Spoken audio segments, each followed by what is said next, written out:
So when you were coming over, excuse me,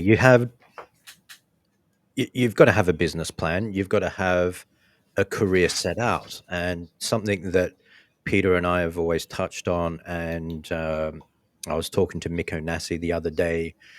Is that there's got to be that point, especially with young drivers, where you've got to make the decision whether this is a hobby or whether it's a career. Yeah.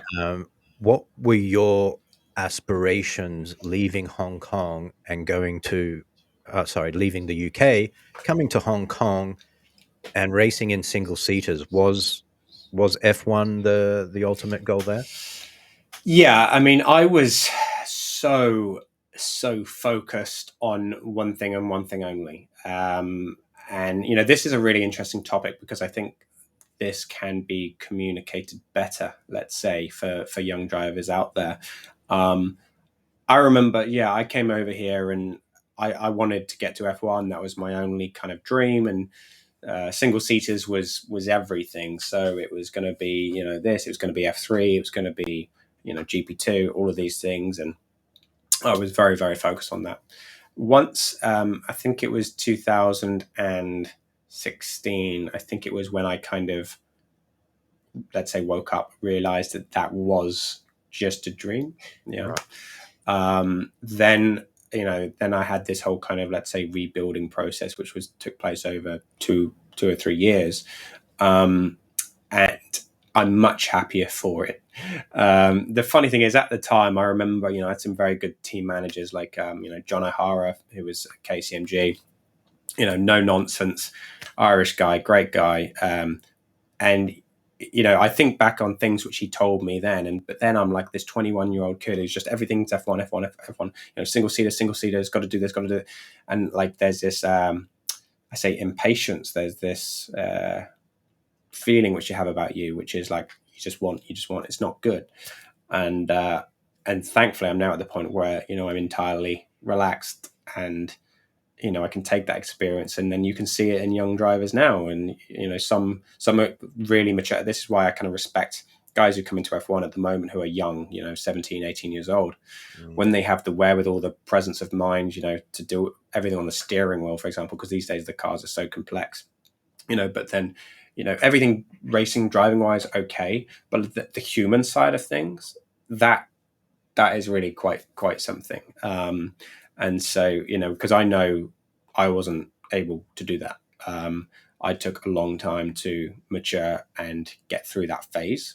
Mm. And yeah, so I'm kind of, I'm very happy with, I am where I'm meant to be, if that makes Right. sense. Yeah. Yeah. But a lot of drivers, they would have quit long before this point. You see a lot of drivers, they come through and they say they want to do this, and then it's like, oh no, I'm leaving. I'm leaving motorsport.